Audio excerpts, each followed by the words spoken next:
cured lawns. Oo, Yes. ganun. Kasi it's very well maintained, malinis, hindi nga yan nadadapuan ng mga layang dahon, no? Yung mga places na yan. At maging yung mga bulaklak. Diyos ko, alam nyo ba, mga pulis, huy, kinakausap pa namin yan para maging mas maganda pa sila tingnan. Yung heartbeat napunta na sa Gulayan.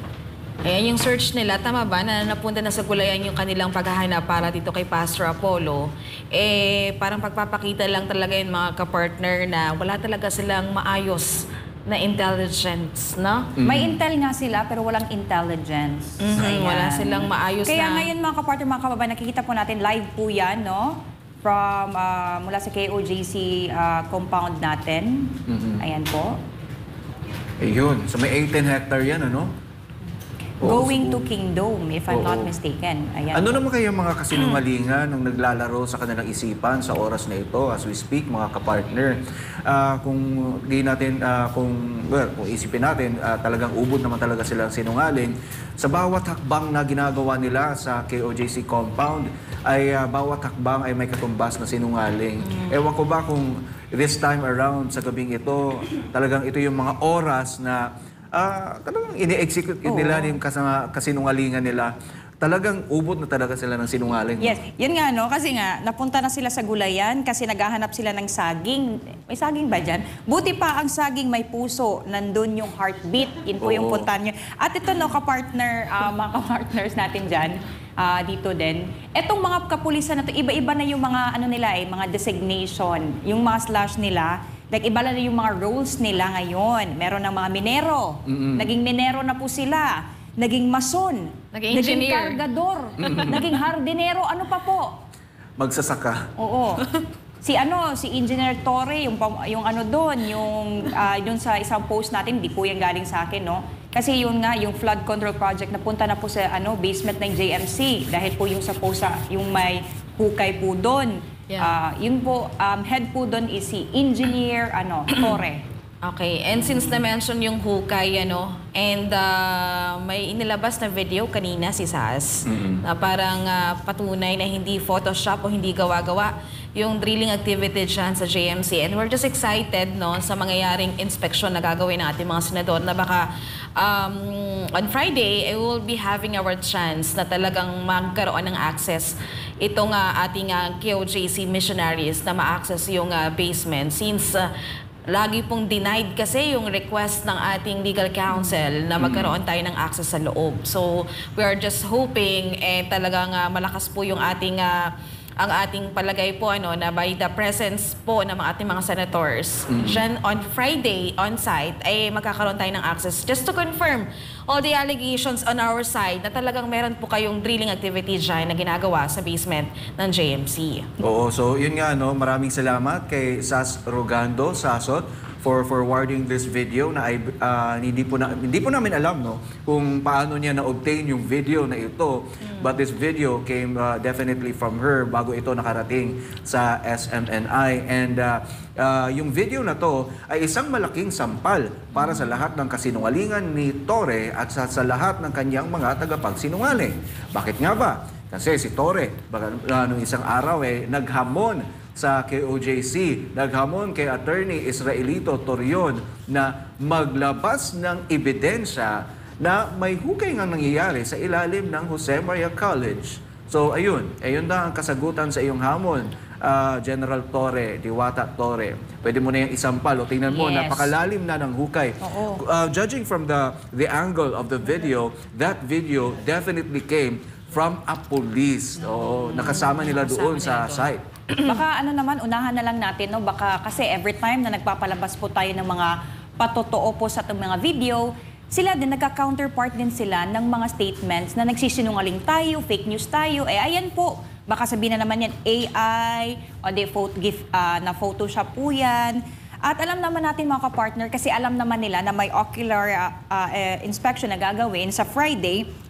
Kaya nagkukumahog na mga pulis na tabunan yung hinukay nilang tunnel. Correct. Kasi kanina nga around 2 a.m., if I'm not mistaken, maririnig mo yung parang nag-ano na sila doon.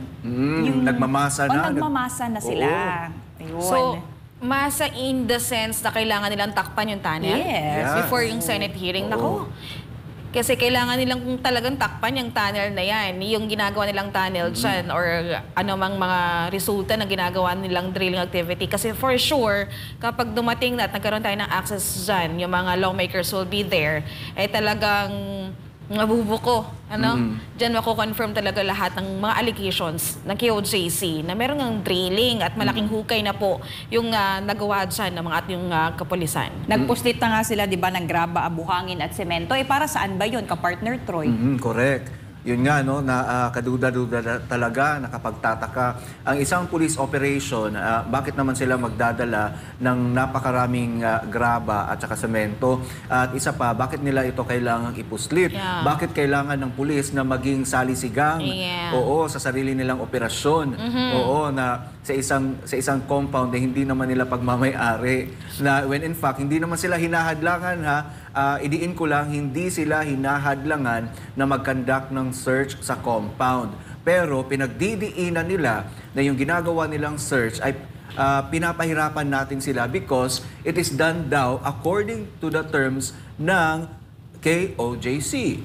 At yan, no, makikita natin sa video na yan, no, yung may laptop silang ginagamit, hindi mo alam, siguro kinukunat nila, baka andyan yung heartbeat, minomonitor nila. Eh, sa totoo nga lang po, hindi nga kayo nagpaalam din po, kahit sa aming mga legal counsel na hukayin niyo po yan dyan yung basement namin, wala po kayong permit. At isipin niyo po, gawin po namin yan sa bahay ninyo. Ayan, ilagay niyo po yung sarili niyo sa amin. Yan. Di ba? Tingnan niyo po yung mga pinagagawa niyo. O, Tore, eto, magsalita ka, mag-response ka. Ano itong nakikita namin ngayon? Pero mga kapartner, idiin ko lang din, kung yung hukay na yan ay pinagtatakpan na nila, also let us not forgot, no, to look into the possibility na baka kung ano-ano ang kanilang ilagay dyan matapos nilang posible na bakantihin yung lugar in time for the Senate ocular inspection. Malay mo, tatabunan nila yan lahat-lahat, pagmumukain na as it was bago nila na pinaghukay ng ganyan. Tapos sasabihin nila during inspection na, oh, tingnan nyo to, mga senador, ano bang ginawa dito ng KOJC? Bakit may mga ano dito, mga ganito, may mga laman ng buto? Bakit may mga tsinelas? Bakit may mga damit? Bakit may mga balat? Kung ano-ano pang posible na kasinungalingan na kanilang gagawin sa loob ng KOJC compound. And we are very much thankful, no, kung sino man yung nag-video na hindi naman natin alam, hindi naman pinangalanan, no, kasi ginamit din talaga siya ng ng ama. Kasi nakikita nyo po, kasi while siguro nagbi-video siya, no, alam niya na hindi na talaga tama ang ginagawa ang pinag-uutos ni Tory sa kanila. At sa lahat ng mga kapulisan dyan, hindi po kayo construction worker, hindi po kayo menero. Mga pulis po kayo. Kanina nga may post si Attorney Torion, no, na nagbabiyay siya, ulitin ko lang. I don't know saan siya pupunta. Pero may post doon kasi may mga checkpoints. Walang pulis, ni isa, ka-partner Troy. Kasi ang lahat po ng pulis, kung hahanapin po, baka may maghanap ha, sa mga pulis, ay andun po sila lahat sa sa Davao City, sa KOJC compound. Libo-libong pulis po libo-libo pong pulis ngayon ang andon at this moment of time. Ayan. Kaya yun po ang naging panawagan po namin sa mga pulis na umalis na po kayo dyan, magsiuwian na po kayo. Kasi hindi na po tama yung mga pinagagawa ng mga superior ninyo. Alam mo, may nabasa akong post ng Davao LGU. May nabasa akong post ng Davao LGU. Nagre-reklamo na rin sila bakit may mga portion ng kalsada doon yung isinara ng PNP. Especially yung portion sa CP Garcia Highway sa harapin ng ating KOJC compound na hindi man lang humihingi ng permit o permiso sa LGU. And they are calling out itong PNP to immediately remove all forms of barricades na para ma-ensure naman na hindi magiging cause o magiging dahilan yung traffic doon sa Davao City. At yun, ito babasahin ko lang din, ka-partner Troy and ka-partner Margo sa mga kababayan natin. It's regarding po yun. I don't know if for sure, na tackle nyo na rin to kanina for discussion, pero uulitin ko lang po. Regarding po to sa human life detector, na 50% pa lang sa paghahanap. Ito po yung exact na sinabi ni Tore. Aside from the fact na yung mga credible information na nare-receive natin is mismo doon sa lugar po ay the instrument will not lie. Ayun, ikaw nga nagsisinungaling ka nga eh. The instruments will not lie, inulit niya po. Sabi ko nga itong mga instrument na ginamit natin, hindi lamang po yan sa Pilipinas nagamit. Wow! Even abroad po nagamit doon sa mga calamity kung saan nakakadetect tayo ng human life under rubbles, under collapsed buildings. So these are the indications kasi sabi ko nga, hindi ko palang maipakita sa inyo yung movements. I hope no si Torre ay talagang matanggap na niya ang katotohanan na yung ginagawa nila ay wala talagang katuturan, walang direksyon. Pati na rin ang mga kasamahan niyang pulis na nasa compound kasi ilang days na ba, ilang araw na hanggang ngayon wala talaga silang makukuha. Yun nga, sabi nga ni Tori, we are on our 12th day na ngayon and yet ganun pa rin po tayo mga nasa kalahati pa lang po ang mga nahahanap natin. Eh grabe naman yung kalahati na yan. Para namang ang konti-konti ng pulis na nasa KOJC compound kung tutuusin. Nasa 3,000 kayo, nasa 5,000 tapos sasabihin mo kalahati lang. So sa loob ng 11 to 12 days na yan, Torre, ano bang pinaggagawa ninyo bukod sa dun sa kasinungalingan na pinagkakalat ninyo? At saka paulit-ulit kayo ha, nag-i-inspect, paulit-ulit, hindi lang isa, dalawa, maraming beses kayo. Hindi pa ba enough yun na ito sabihin mo 50% pa lang? Eh, sinasabi nga nila na kaya daw hanggang ngayon 50% dahil daw may resistance in our part. And dahil daw yung terms natin yung nasusunod. Ito yung lagi nga sinasabi ng PNP na kaya daw hanggang ngayon hindi pa rin sila matapos-tapos sa search nila sa kanilang paghahanap dyan sa heartbeat, sa pagkalugad sa mga buildings, dahil daw patuloy nagpupumiglas ang KOJC members. Tama ba yan? Ang nakakagulat lang talaga dito mga kapartner is yung nabanggit kanina na nagkukumahog na talaga sila na pagtakpan yung butas sa JMC kasi talo na talaga sila. It's their last ditch effort. Uy, ano to? Ito, live lumalabas to sa video. ngayon. Alam mo kung isang araw na lang tapos, 'di ba, Friday na, magkakaroon na ng inspeksyon itong ating mga lawmakers. Siguro magdo-double time. Oo. Talaga yung mga pulis dyan natakpan yung drilling, yung butas o hukay na ginawa nila dyan. Ka-partner Troy, paano pala pag surprise yung gagawing ocular inspection? Oo nga, no? Sana naisip yun ng mga senador natin. Kasi pag surprise, yun, parang kitang-kita, klarong-klaro talaga mga kababayan.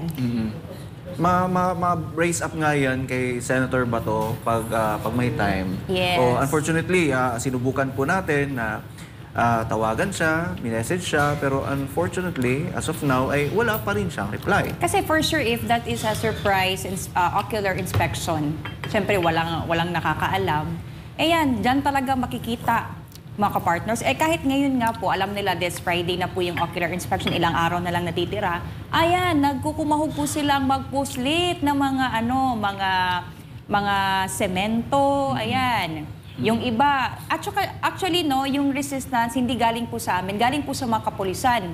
Kasi nga po ayaw nilang i-check po yung mga kagamitan ng mga binibitbit nila. Ayan, makikita po natin yan, no? Walang resistance coming from the KOJC. Hindi kami umiiwas. Yes. Sila ang umiiwas. Umiiwas sila sa inspeksyon. Kasi we are very well-mannered po ng mga missionaries po ni Pastor Apollo C. Kibuloy. May isang salita din po kami. Kayo lang po yung walang salita, mga sinungaling. Kaya makikita po natin yung 3 pulis na yan, nag-iisip na yan kasi nung pumasok, hindi nakapasok. Ayan, yung iba na naman, pinakita pa kung anong laman. Yung iba na nabokya doon sa pag-inspection ng mga KOJC missionary, bumalik. Nakita po ninyo mga partner, bumalik sila. Kasi alam po nila na hindi po tama yung mga pinagagawa nila. At lahat ng sinasabi ng police against KOJC, kabaliktaran din po yan. Sila po ang gumagawa niyan. Totoo. That is very clear. Gumagawa sila ng iba't ibang kasinungalingan para ibato sa KOJC pagmumukha nilang katotohanan.